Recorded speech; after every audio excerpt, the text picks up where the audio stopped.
Bienvenue, bonsoir à tous. Nouveau 20h sur RTI 1. Je vous en donne tout de suite les titres.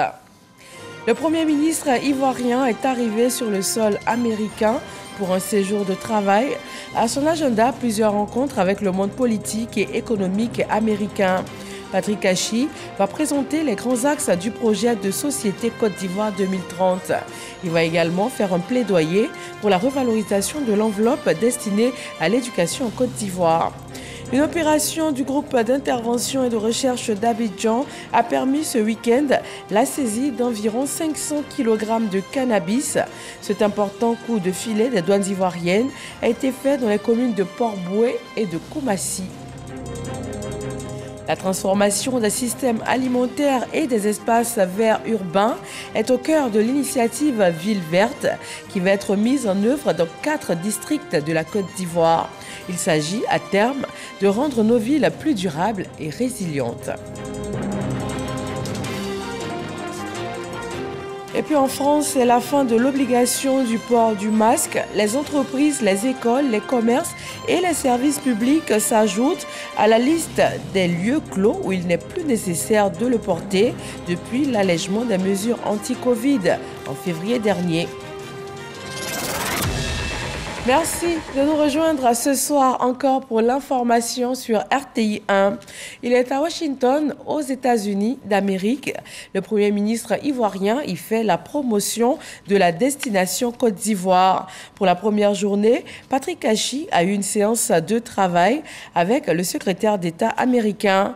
Il a également été au siège du MCC, le Millennium Challenge Corporation. Les travaux de la 66e commission de la condition de la femme ont démarré ce lundi à l'ONU à New York. Les représentants d'États membres, les entités des Nations Unies et des ONG du monde entier sont à ce rendez-vous du 14 au 25 mars. Il s'agit du plus grand rassemblement annuel de l'ONU des défenseurs de l'égalité des sexes au monde. La délégation ivoirienne est conduite par la ministre de la Famille, de la Femme et de l'Enfant, Nassene Batouré. Elle prendra la parole devant l'Assemblée demain, mardi. La Côte d'Ivoire a un nouveau consul général en France, précédemment directeur général des Ivoiriens de l'extérieur. Isiaka Konaté a été officiellement présenté aux membres de la diaspora. Chaque connaît.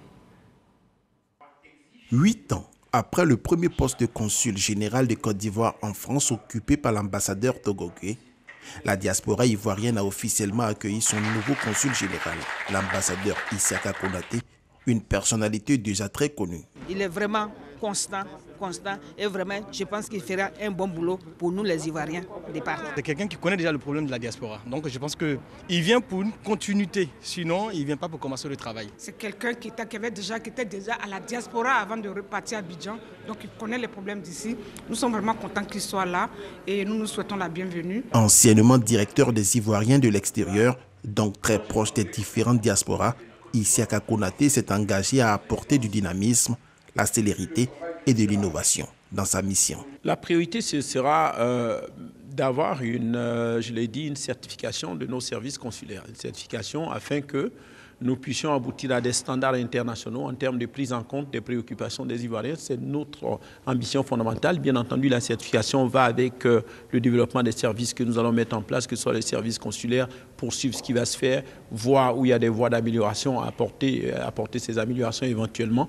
Et puis surtout, progressivement, être sûr que la représentation consulaire de la Côte d'Ivoire va continuer d'être à l'image de la Côte d'Ivoire, un pays moderne, un pays organisé, un pays extrêmement fier et un pays porteur d'une économie de l'Afrique de l'Ouest. C'est en 2012 que le consulat général de la Côte d'Ivoire à Paris a été rouvert avec pour premier chef de poste l'ambassadeur togolais. Il a pris fonction de 2012 à 2014 et depuis, le poste n'a pas été renouvelé. L'ambassadeur Isiaka Konaté devient ainsi le deuxième consul général de la Côte d'Ivoire en France. La profession de chargé de protocole obéit à des règles et à des codes bien précis. Le directeur général du protocole d'État a initié une séance d'information et d'explication sur les techniques et pratiques protocolaires. Le responsable du protocole doit être correct et exemplaire dans l'exécution de ses missions. Moussa Konaté. Hippolyte Kofi Yeboué, face aux chargés de protocole des ministères et institutions de la République. Le directeur général du protocole d'État expose sur les techniques et pratiques protocolaires. Le protocole, ce sont des codes universellement admis, quoique adaptables aux environnements, à l'aspect sociologique, culturel, géographique de sa mise en pratique. Donc il s'agit pour nous d'inculquer ces valeurs-là, d'inviter ces praticiens du protocole à partager, à avoir une approche d'ensemble des règles existantes, et à l'échelle nationale et à l'échelle internationale. Assiduité, ponctualité, respect, courtoisie, vigilance, sens de l'anticipation, ce sont entre autres qualités que doit avoir un responsable de protocole. On ne s'improvise pas protocole. Un peu comme en mathématiques, 1 + 1 font 2, mais au protocole, il y a des règles de préséance à connaître. La Convention de Vienne définit les privilèges et immunités du corps diplomatique, par exemple. Vous ne les connaissez pas, mais vous mettez 2 pays à mal. La bonne application des règles du protocole peut générer du succès, mais leur mauvaise application peut être source de nombreuses conséquences, et souvent des plus imprévisibles. Hippolyte Kofi Yeboué est le directeur général du protocole d'État. Bien avant, il a exercé dans des ambassades et institutions. Une somme d'expérience qu'il souhaite partager à travers des séances d'information. Revenons sur cette première journée du Premier ministre Patrick Kashi aux États-Unis d'Amérique. Il a notamment eu une séance de travail avec le secrétaire d'État américain, Alexis Ouedraogo. L'offensive diplomatique ivoirienne est lancée aux États-Unis d'Amérique. Tout le long de cette semaine, le Premier ministre Patrick Kashi est sur Washington, D.C. pour présenter la destination Côte d'Ivoire, mais surtout améliorer la perception des investisseurs sur le potentiel et les opportunités de la sous-région ouest-africaine. Ce lundi, Patrick Kashi rencontre Anthony Blinken, secrétaire d'État américain. C'est lui qui met en œuvre la politique étrangère du gouvernement américain. Nous avons des investissements publics à faire dans l'ensemble du pays, non seulement des infrastructures sociales pour les populations, mais également des investissements dans l'énergie, dans le transport, dans les ports et les aéroports, pour créer un environnement propice à l'attrait des investisseurs privés. En plus de tout cela, nous avons l'évolution mondiale que nous constatons avec les facteurs géopolitiques que vous voyez, aussi bien en Ukraine, ici et là, ailleurs, qui concourent à accroître l'inflation. On a besoin que, disons, les États-Unis apportent un appui beaucoup plus important à la Côte d'Ivoire, mais bien sûr aux pays de la sous-région. Ce sont des défis pour lesquels la Côte d'Ivoire est concernée, mais les pays de la sous-région également. Mais pour l'importance que représente la Côte d'Ivoire dans la sous-région, il est évident qu'on devient un enjeu majeur de stabilité sous-régionale. Nous avons également invité le secrétaire d'État à visiter la Côte d'Ivoire. Nous avons dit que le président de la République donc, nous avait demandé de lui faire cette invitation. Donc je pense que sur l'ensemble des sujets qui ont été abordés, le secrétaire d'État a été extrêmement réceptif et il nous a garanti que, bien sûr, les États-Unis se tenaient à côté de la Côte d'Ivoire. Ils nous ont demandé de rassurer son excellence président de la République qu'il serait donc de tous les défis. Un peu plus tôt, le chef du gouvernement a eu une séance de travail au MCC.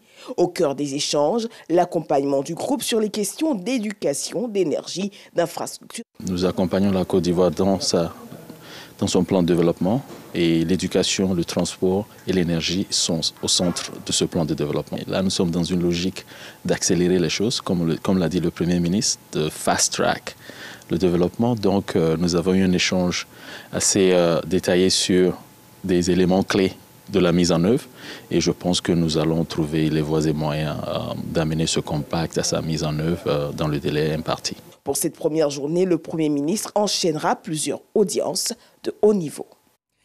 Le Conseil Café-Cacao est, lui, en prospection.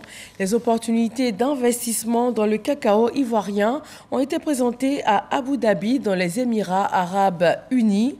Le Conseil Café-Cacao a négocié l'ouverture d'un bureau régional sur place. Son rôle est de trouver des débouchés sur les marchés émergents, notamment en Asie et au Moyen-Orient. Lancine Bakayoko. Principal objectif de cette mission du Conseil Café-Cacao aux Émirats arabes unis, rencontrer des investisseurs intéressés par le cacao, notamment pour la transformation locale de cette spéculation. Mais l'organe de régulation et du développement du café cacao a pu également négocier l'ouverture d'un bureau régional à Abu Dhabi, dont le rôle sera de trouver des débouchés en Asie et au Moyen-Orient. Les premières rencontres que nous avons eues à Abu Dhabi nous encouragent à redéployer le conseil du café cacao dans cette région du monde. Et nous sommes convaincus que ici, dans cette région du monde, nous allons apporter du nouveau à notre filière, qui est le café cacao. Commercialiser et promouvoir le cacao ivoirien sur les marchés émergents en Asie et au Moyen-Orient, une nécessité pour le Conseil Café Cacao qui, par l'ouverture de cette représentation, veut créer une certaine proximité avec de gros clients désormais installés dans cette partie du monde. Ce besoin de diversification des débouchés a été fortement exprimé au cours des rencontres B2B qui ont émaillé la visite. Des rencontres qui ont ciblé de nombreuses entreprises de gestion de fonds d'investissement, mais également des entreprises de transformation capables d'investir directement dans le secteur cacao. Nous allons explorer comment non seulement accueillir le conseil à DGM, mais également comment faciliter le financement des projets d'usines et de storage du cacao en Côte d'Ivoire et également aux Émirats arabes unis. Dans un avenir proche, des missions exploratoires vont se rendre dans la capitale économique ivoirienne à Abidjan afin d'approfondir les échanges et engager les procédures devant aboutir à la signature des partenariats attendus. Et puis cette importante saisie réalisée par les douanes ivoiriennes, environ 500 kg de cannabis. L'opération du groupe d'intervention et de recherche d'Abidjan s'est déployée dans les communes de Port-Boué et de Koumassi, Lansine Bakayoko.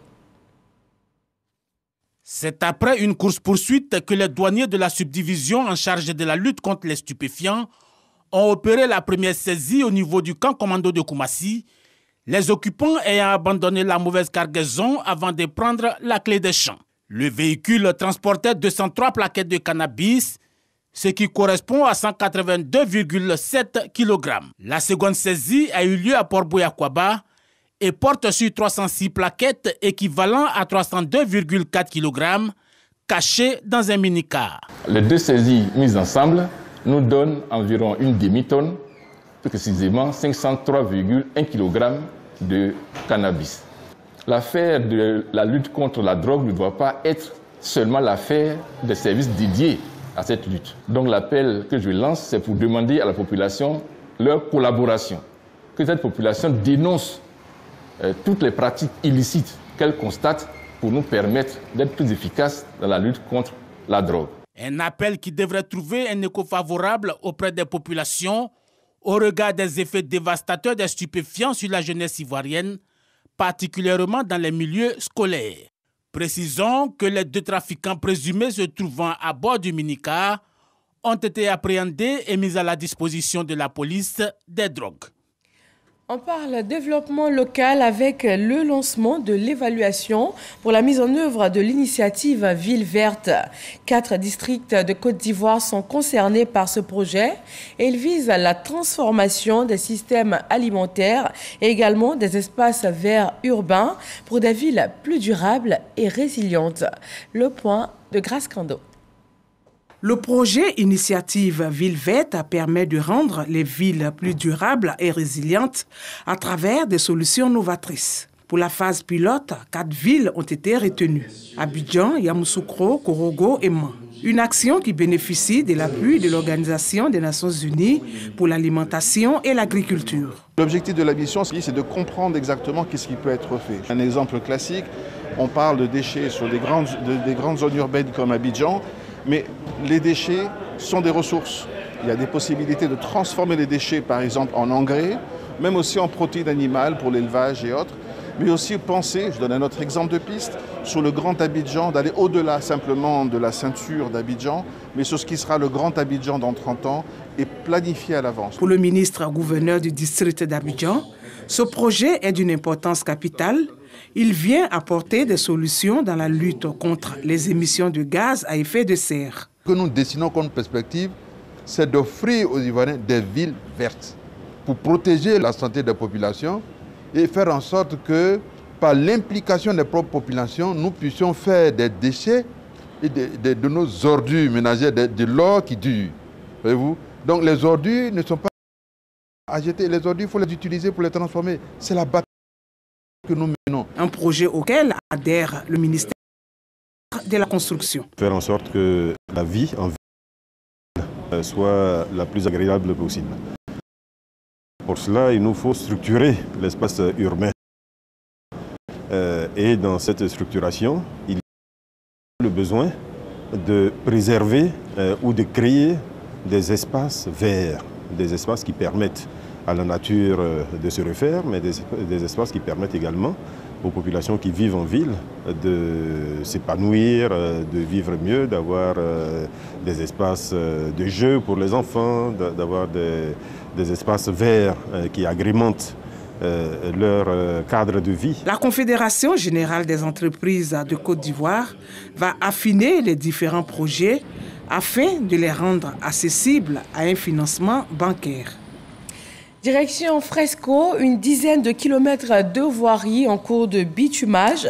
Un chantier aujourd'hui bien avancé suite à l'intervention du ministre-gouverneur du Bassa-Sandra, Philippe Légré, pour la reprise des travaux ayant connu une interruption pour des raisons que nous relate Sam Conan.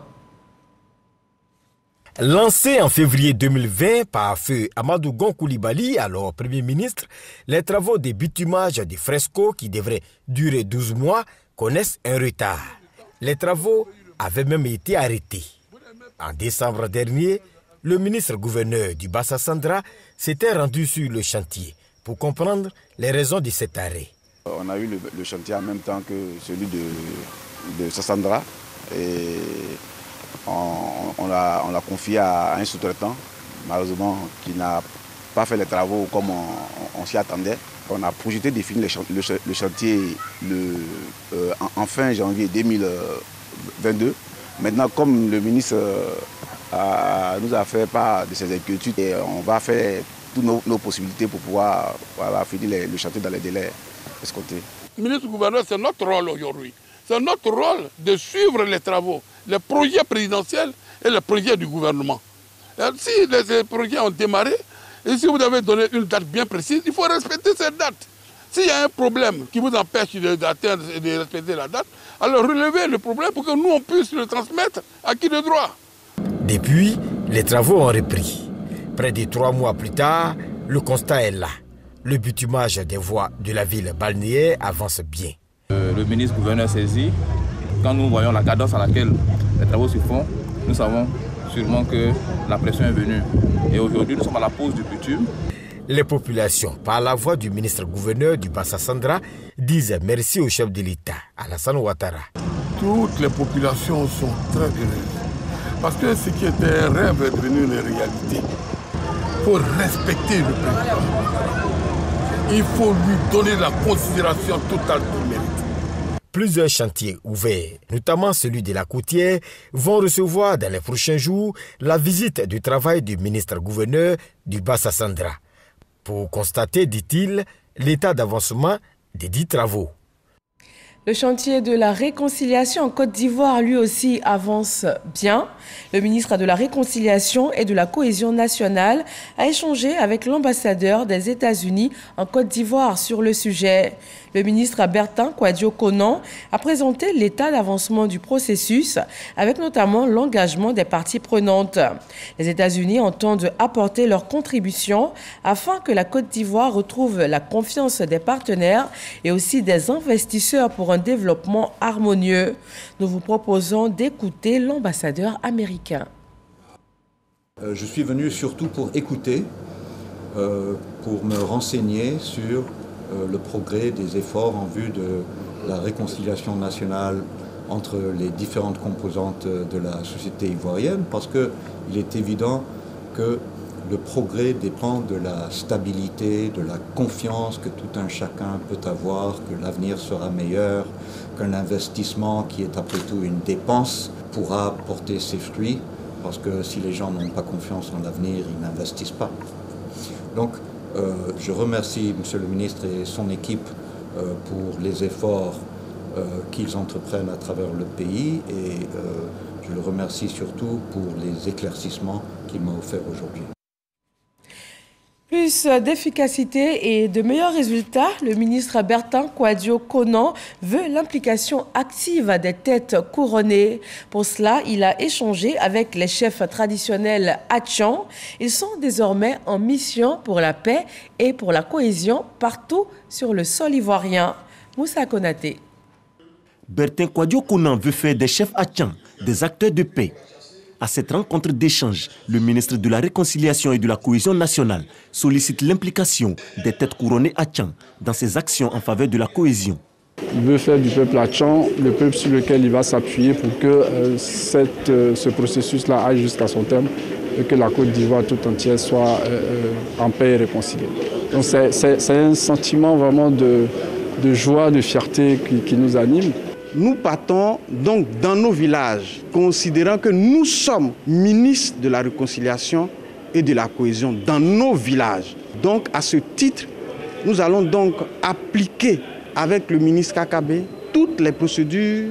Soutenu par les chefs Atchan dans cet élan, le ministre Bertin Kouadio-Konan peut compter également sur l'appui des cadres Atchan, notamment le ministre-gouverneur Robert Begré-Mambé et le ministre Claude Danhopoulin. Nous sommes venus leur confier la mission que le chef de l'État nous a confiée, à savoir réconcilier le peuple de Côte d'Ivoire.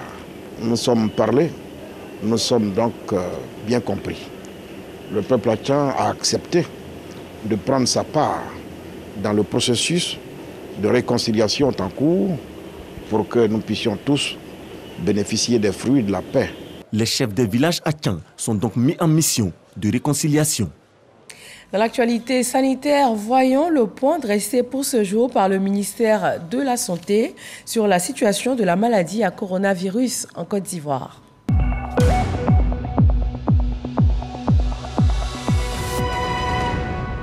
Le pays compte pour ce jour un nouveau cas de Covid-19, 18 personnes déclarées guéries et 0 décès, portant à 58 le nombre de cas encore actifs en Côte d'Ivoire. 10 520 388 doses de vaccins ont été administrées du 1er mars 2021 au 13 mars 2022. En France, après 1 an et demi, les Français peuvent désormais circuler sans masque dès ce lundi. Les entreprises, les écoles, les commerces et les services publics s'ajoutent à la liste des lieux clos où il n'est plus nécessaire de porter le masque depuis donc l'allègement des mesures en février dernier. Mais le ministère de la Santé précise que la fin de l'obligation du port du masque ne signifie pas la fin de la vigilance. Dans la lutte contre le terrorisme, une organisation de la société civile et le Temple du savoir de Daloa ont décidé d'unir leurs forces pour contribuer donc à la lutte contre ce fléau. Les chefs de communauté et les leaders d'associations de jeunes de la cité des Antilopes informent et sensibilisent. Amadou Ouattara. La jeunesse face à la menace du terrorisme en Côte d'Ivoire. C'est le sujet qui mobilise dans une même salle autorités administratives, politiques et universitaires. À leur côté, des chefs de communauté ainsi que de nombreux élèves des lycées et collèges, sans oublier des étudiants des grandes écoles et universités de la région du Haut-Sassandra. C'est dans un langage accessible à tous que Ladji Ouattara, docteur en histoire des relations internationales, expert des questions sociopolitiques et sécuritaires, s'adresse particulièrement aux jeunes. Il les exhorte à ne pas être l'appât du gain facile ou céder à la tentation ni à une supposée passion islamique. Mieux, le conférencier encourage cette cible et la population en général à collaborer avec les forces de sécurité pour déjouer toute idée d'implantation en territoire ivoirien de potentiels auteurs d'attaques. Cette campagne de sensibilisation est à l'actif du groupe pour le développement de la Côte d'Ivoire, GAD-CI, et l'université Jean Laurignon Guédé de Daloa. Nous avons accepté l'invitation de l'ONG Action pour le développement de la Côte d'Ivoire pour sensibiliser donc ces étudiants à ne pas se laisser influencer par ces quelques terroristes qui ont déjà essayé de faire un forcing du côté de Kafolo. Le professeur Tido Abiba Sanogo Kone, présidente de l'institution universitaire, et Kwame Kofi, préfet du département de Daloa, se sont engagés à soutenir toute activité similaire. En politique, ce lundi, les secrétaires du Rassemblement des oufouettistes pour la démocratie et la paix, RHDP, ont reçu leur feuille de route. Ils sont chargés de rapprocher les militants de base de la direction du parti. Pour le secrétaire exécutif Adama Bictogo, qui a présidé cette réunion, les défis à relever sont nombreux, notamment les élections locales qui s'annoncent. Il ne compte donc ménager aucun effort afin de traduire en acte la vision du chef de l'État, celle d'une Côte d'Ivoire solidaire. Et à Bangolo, on fait le point justement de ces actions de développement menées par le gouvernement de Côte d'Ivoire. Les cadres et les autorités administratives se félicitent de l'état des travaux sur place. Éric Goré. Grande mobilisation du peuple Wé autour des idéaux du président de la République. Les populations de Gloplou, village de Eric Taba, directeur de protocole du président de la République, sont sorties nombreuses pour marquer leur adhésion au projet de développement du président Alassane Ouattara. Ces populations sont reconnaissantes. Elles disent de façon unanime un grand merci au chef de l'État. Chers parents, nous, vos enfants, avons fait le choix du développement et du bien-être social avec Alassane Ouattara. Parce que nous rêvons d'un Guémon moderne, uni et prospère. Aujourd'hui, le développement est une réalité chez nous avec le président Alassane Ouattara. Voici Gloplou, aux allures d'une cité moderne, grâce à Alassane Ouattara. En reconnaissance des bienfaits pour la région du Guémon en particulier, et puis pour tout le peuple ouai en général. Il a fait beaucoup pour cette région. Tous nos petits villages aujourd'hui sont électrifiés. Et aujourd'hui, Gloplou a bénéficié d'une école flambant neuve. C'est pour traduire leur gratitude à Alassane Ouattara que ces populations ont fait appel à Amédée Kouakou pour être témoin privilégié de cet événement. Prenant la parole, Amédée Kouakou a salué l'initiative en notant des actes significatifs du président de la République à l'endroit du peuple ouai. Il a plu au président Alassane Ouattara de prendre un fils de Gloplou, Eric Taba, pour être son directeur du protocole. Il a plu au président Alassane Ouattara de prendre mon frère Seredo, président du conseil régional du Guémon, à côté de lui comme ministre. Tout à l'heure, monsieur le préfet était à côté de moi, le préfet de Bangolo, qui me dit, monsieur le ministre, tous les villages de Bangolo sont électrifiés. On dit merci pour beaucoup de choses. Une ambulance a été offerte aux populations, dont du chef de l'État. Le dispensaire sera entièrement équipé par la première dame Dominique Ouattara dans les prochains jours. Le PDCI RDA est en tournée de remobilisation et de redynamisation de ses militants. La première étape de cette tournée nous conduit dans la commune de Marcory avec Abou Sanogo. Des émissaires du PDCI en séance de travail avec le maire de la commune de Marcory. Une mission d'audit, d'écoute et d'évaluation s'inscrivant dans le cadre de la tournée nationale initiée par la direction du PDCI. Nous avons commencé donc cette tournée par la zone du Sud. En tant que maire d'œuvre, c'est normal que je passe pour m'assurer que les choses se passent bien sur le terrain, pour voir, pour constater s'il n'y a pas de problème, pour éventuellement donc rectifier les choses qu'il y a à rectifier.